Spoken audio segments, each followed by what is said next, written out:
자, 오늘의 방송은 산업혁명과 관련이 되어 있냐?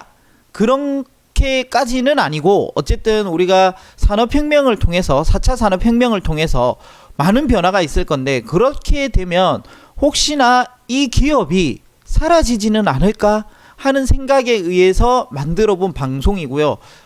저의 내피셜이지만 한번 미래를 우리가 예측해 볼 때 이런 리스크도 있겠구나라는 것을 생각을 해서 한번 방송을 보도록 합시다. 자, 1차 산업혁명이죠. 우리 교과서에서 많이 봤어요. 언제죠? 18세기의 영국에 의해서 증기기관 기반의 기계혁명을 통했어요. 그래서 1차 산업혁명을 어디가 주도했어요? 영국이 주도했죠. 그래서 영국이 엄청나게 큰 나라가 되었죠. 해가 지지 않는 나라가 되었잖아요. 엄청난 식민지를 통해서. 그러면서 지금의 많은 나라들의 국경을 이 영국이 이렇게 막 직선으로 꺼놓고 이런 나라들이 상당히 많다는 거예요. 그 당시에 영국이 1차 산업혁명을 주도하고 변화를 이끌어내었기 때문에 세상을 지배했죠. 그리고 이제 2차 산업혁명이 일어납니다. 2차 산업혁명이 전기에너지의 기반, 에디슨이 이제 개발을 했죠. 우리 디스니 형이 개발을 해서 대량 생산혁명, 이제 할리 포드 형이, 발음 괜찮나요? 할리 포드 형이 이제 자동차를 대량으로 찍어내고 이 컨베이어 벨트에서 대량으로 생산해내는 요 혁명을 가지고 와서 드디어 미국이 주도하는 세상을 어느 정도 만들 수 있는 기틀을 마련했다고 볼 수 있죠. 그러고 나서 어떻게 되었나요? 그러고 나서 이제 3차 산업혁명이라는 게 일어나죠. 드디어 이제는 제조업의 바탕으로 대량 생산을 넘어서서 컴퓨터와 인터넷, 우리가 이걸 바탕으로 크게 세계 최고의 부자가 된 형이 게이츠 형이 있으시죠. 게이츠 형이 마이크로소프트라는 걸 만들어 가지고 이 대형 회사, 미국에 사시는 우리 게이츠 형이 세계 최고의 부자가 되는 기염을 토하신 거죠. 그러면서 우리 대한민국도 살짝 올라탔죠. 우리가 IT의 강국이 되는 요 기틀을 마련하게 되는 거죠. 살짝 한국도 기틀을 마련하면서 선진국 대열에 이제 들어갈 수 있는, 대단합니다. 제조업을 바탕으로 이제는 3차 산업혁명에 한 발짝 올라서서 대한민국이 지식정보혁명을 많이 가지고 왔어요. 그리고 이제는 우리가 다가오는 건 아직 오진 않았지만 이제 올 거라고 미리 예측을 하는 거죠. 그래서 여기에는 이제 IoT, CPS, 인공지능 기반의 만물, 초지능 혁명이 드디어 일어나는 거죠. 우리가 흔히 영화에서 봤던 그 일이 현실로 다가오고 있다는 겁니다. 그래서 그럼 4차 산업혁명은 누가 주도하느냐 이거죠. 4차 산업혁명을 과연 미국이 주도할 거냐, 우리가 중고 형들이 주도할 거냐. 여기에서 지금부터 벌써 피 터지는 싸움이 시작되고 있죠. 우리 중고 형들 만만치 않게 치고 나가고 있습니다. 그러니 미국이 긴장이 되어서 바싹 눌러주고 있죠. 그러면서 한국도 4차 산업혁명에 발을 올리겠다는 거죠. 우리의 삼전, 그리고 그 LG전자 등이 이렇게 우리가 한 발짝 우리도 같이 동참하겠다. 그래서 한국이 선진국화 되겠다. 이렇게 생각을 하고 있는 거죠. 자, 그러니까 뭐 많은 생활의 변화가 일어나요. 정말 지금 무수히 많은 생활의 변화들이 서서히 시작되고 있는데 이 빅데이터로 예측하는 바로 인간의 질병이에요. 우리가 전기자동차도 있고 뭐 자율주행차도 있고 많은 것들이 있잖아요. 그 중에서 인간의 질병을 예측하는 거예요.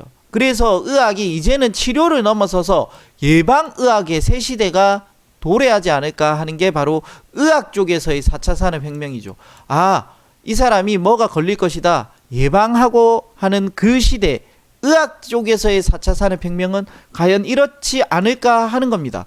자, 그래서 일본에서 얼마 전에 재밌는 뉴스가 나왔어요. 얼굴 사진만으로도 AI가 이 사람이 치매다 아니다 판단하는 거예요. 근데 이게 치매 여부를 90% 이상 정확히 판명해냈대요. 정말 대단하죠. 그래서 얼굴 사진만으로도 치매를 판정하는 것은 처음이래요. 이번 연구는 경도 인지장애를 겪은 남녀 121명, 81세 이상이죠. 인지기능이 정상인 남녀 117명, 여긴 76세고 데이터를 사용해서 이제 딱 사진을 보는 거예요. AI가. 그러면서 너는 치매 아니다. 이걸 했는데 정확성이 93%였다. 근데 이게 왜 그러냐?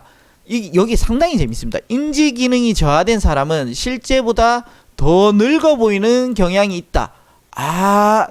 그러면은 우리가 조금 이게 내가 인지를 못한다 이러면 좀 더 늙어 보인다 이러면 조금 긴장해야 돼요. 그러니까 저 같은 분은 치매 걸릴 일이 없죠. 왜? 지금 제가 10대처럼 보이잖아요. 여러분이 봐도 누가 봐도 교복만 입으면 저 사람은 10대인데 라는 생각이 들 거예요. 그러니까 나는 치매 걸릴 일이 거의 없다, 이렇게 보시면 되겠죠. 형님들도 아마 그러실 거라고 예상이 되고, 자 그러면은 이제는 이런 것까지 예측이 돼요. 질병 예측 인공지능이 드디어 스타트가 되고 상당히 많은 뉴스들이 있습니다. 자 여기 보면 AI의 얼굴 사진으로 희귀병을 예측하기 위한 거예요. 엔비디아의 CUDA 쿠다 백렬 프로세싱과 뭐 어려운 말들이 있지만 어쨌든 이 사진을 가지고 환자의 희귀병을 조기에 예측할 수 있는 걸 벌써 스타트했다는 거죠. 자 그러면은 또 다른 예방은 뭐 있냐? 한국도 있어요. 한국도 AI가 치매 예측을 한다. 이 단백질의 변이가 생기면 치매 확률이 높다는 것을 알아냈대요. 그래서 유발하는 새로운 단백질 후보를 찾아내고, 그리고 또 뭐 있어? 인공지능이 유전자 돌연 변이도 예측을 하는 시대가 올 거라는 거예요. 자 그리고 뇌동맥류, 뭐냐면은 뇌동맥류가 이게 I67.1이라고 하는데 질병 코드로, 요게 이제 머리에 있으면 이게 터지면 뇌출혈이에요. 그러니까 인공지능 모델로 뇌출혈이 걸린 사람을 미리 예측을 해서 이게 터지기 전에 수술을 하면 되거든요. 이렇게 알게 되는 거예요. 미리 예측을 한다는 거죠. 그리고 또 있어요. 대변 속 DNA를 분석해서 대장암을 90% 예측을 한다는 거죠. 그리고 우리가 대변을 이렇게 검사하고 하잖아요. 그래서 대장암을 이제는 미리 예측을 한다는 거예요. 그래서 사회적 의료 비용을 절감하는 게 목표라고 하죠. 그리고 암 예측도 상당히 많이 연구하고 개발하고 분석하고 하고 있다는 거예요. 미국 시카고 대학, 일본 도쿄대 의료가 등등 많은 회사들이 이제는 그 연구진들, 대학진들과 의료기관들이 암을 예측해보자 라는 게 엄청나게 지금 4차 산업혁명 시대의 의료계의 혁명이 이루어지려고 하고 있는 것이죠. 자 그런데 이런 측면도 있어요. 이런 측면이 뭐냐? 당신의 위암 위험은 1.5배입니다. 유전자로 질병 위험 예측을 한다는 건 사실상 어렵다라는 기사예요. 왜냐면 일단 침에서 시작을 한대요. 우리가 이 침 이렇게 뱉어가지고 이 침을 의해서 하는 건데 이거는 조금 위험하다, 아니다라는 의견도 있죠. 단일 유전자가, 저는 의료 전문은 아니지만 아무튼 질병을 일으키는데 결정적 영향을 끼치는 경우도 있지만 대부분 질병에서는 여러 유전자가 하나가 딱 돼서 그런 게 아니라 여러 유전자가 많은 변이들을 영향을 일으켜 갖고 일으키는 거기 때문에 한 개 가지고는 안 된다는 거예요. 변이들이 질병에 얼마나 관여하는지를 해석하는 일은 복잡한 단계와 과정을 거쳐야 한다는 거죠. 그리고 또 어떤 질병에서는 유전적 요인이 50%나 되지만 또 어떤 질병은 5%밖에 안 돼요. 그러니까 나의 식습관이나 이런 거에 따라서 달라지는 거죠. 그러니까 유방암은 유전적 요인이 25에서 60%라고 흔히 말하는데 단일 유전자가 아니라 여러 유전자의 요인이 함께 작용할 때 그렇다는 거고, 또한 환경이나 생활습관, 비만 같은 거는 예측이 안 되는 거잖아요. 내가 어떤 환경에서 어떤 생활습관에 어떤 음식을 많이 먹는 것도 여전히 중요해요. 예를 들어서 10대, 20대에는 내가 햄버거를 안 먹었다가 갑자기 40대에는 햄버거, 삼겹살 뭐 엄청 고기를 많이 먹어. 그러면은 또 생길 수가 있기 때문에 예측이 안 될 수도 있다는 거예요. 그러니까 유전적으로 되는 질병이 있고 생활 식습관에 의해서 되는 거는 안 될 수도 있다는 거예요. 간암에선 바이러스 감염이나 가음 등이 중요한 거예요. 또 술을 안 먹다가 갑자기 먹을 수도 있으니까 위암의 발병에는 식습관 등이 크게 작용을 하니까 이게 아니다라고 하는 것도 있다는 거예요. 그러니까 저도 어느 게 정답인지 모르겠지만 우리가 팩트를 놓고 보면 이 말도 있고 이런 말도 있다는 뜻이에요. 근데 이 시대를 너무 앞서간 누님도 계시죠. 이 엘리자베스 홈즈라는 누님, 사진 보십시오. 포스가 있지 않습니까? 누가 봐도 이 멋진 포스를 가지고 계신데 요게 뭐냐면은 요 조그만한 게 이게 피예요. 요만한 피, 요 몇 방울만 있으면은 질병을 수백 가지를 예측할 수 있다고 난리가 났었죠, 수년 전에. 그래서 테라노스라는 회사를 만들어서 엄청난 투자를 받습니다. 근데 이게 다 사기로 판명 났죠. 그래서 대통령 속이고 국방부 장관, 국무부 장관, 미 해군 사령관을 속인 희대의 사기꾼으로 등장하게 되십니다. 자, 그러면은 우리가 이렇게 질병을 예측하다 보니까 질병 예측이 안 된다는 가정하에 누가 아플지 모르니까 돈을 버는 회사가 있었죠. 어디죠? 바로 보험회사죠. 자, 그러면은 이걸 한번 보도록 합시다. 물음표죠. 내가 어디에 뭐가 아플지 몰라요. 근데 우리가 정확한 통계는 있죠. 어쨌든 나는 내가 걸릴지 안 걸릴지 모르지만 이 위험을 파는 회사예요. 보험회사는. 근데 우리가 질병을 예측을 한다. 4차 산업혁명 시대에. 그러면은 간혹 이렇게 예를 들어 볼게요. 보험이 만들어지는 과정을 한번 생각을 해봅시다. 이렇게 사람이 4명이 있어요. 4명이 있는데 이 병에 걸릴 확률이 3명 중에 1명이에요.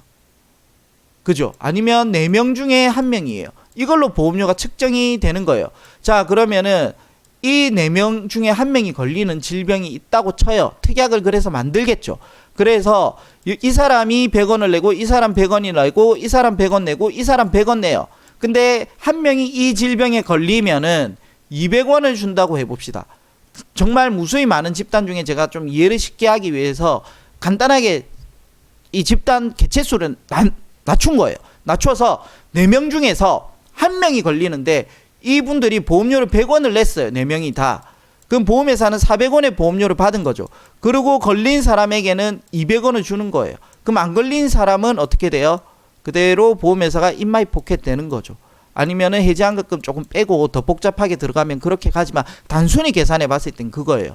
근데 이게 어떻게 변한다는 거죠? 보험은 이 원리로 만들어지는데 보험은 보세요. 4명 중에서 1명이 걸린다는 통계를 가지고 이 사람들의 보험료를 측정해서 1명한테 줘야 될 보험료를 만드는 거죠. 4명한테 받아서.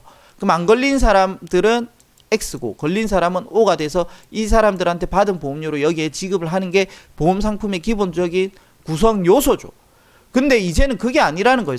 다 예측을 하면은 걸리는 사람만 다 가입을 하면 여기에 원래는 100원이 나가야 되는데 여기 100원 나가고 100원 나가고 100원 나가고 여기 100원 여기 100원 여기 100원 여기 100원 받은 건 얼마예요? 만약에 300원인데 나갈 돈이 400원이 돼요. 그럼 보험에서 운영할 의미가 없어지는 거죠. 그럼 의미가 없어져요. 이렇게 되면. 그러니까 이게 위안 같은 거는 보험 특약으로 살아남을 수도 있겠는데 나머지는 안 되나? 아니면 보험회사 자체가 없어지나? 라는 생각이 들 수도 있는 겁니다. 자, 여기에 이제 이 보험회사가 있는데 이게 과연 4차 산업혁명 시대에는 이 보험회사가 어떻게 변해야 될까가 지켜보는 게 관건이죠. 자, 우리가 이게 산업혁명 시대로 오면서 전혀 예측하지 못한 미래들이 발생이 되었잖아요. 전혀 예측하지 못한 미래가 발생이 되었기 때문에 우리가 지금 예측하지 못한 것들이 4차 산업혁명 시대에 일어날 수가 있다는 거예요. 자, 보시면은 이렇게 이제 우리가 예측을 하는 거예요. 한 사람이 앉아서 내가 어떤 질병에 걸릴 확률이 높다. 이건 난 100% 걸린다. 그렇게 해서 보험을 가입을 한다. 이게 보험회사 입장에서는 이러면 존립을 할 이유가 없는데 예를 들어서 그러면은 앞에 말들을 종합할 때 위안같이 예측하기 힘든 위안만 판다거나 예측하기 힘든 질병만 팔고 예측이 가능한 질병은 이제 보험 상품으로 팔지를 않을 것인가 아니면 보험회사 자체가 거의 없어질 것인가 앞으로 4차 산업혁명 시대의 보험회사의 미래는 어떻게 가는 방향으로 흘러갈지 지켜보는 것도 상당히 재미있을 것 같아서 미리 예측을 해봅니다. 자, 그러면 오늘은 여기까지입니다. 안녕.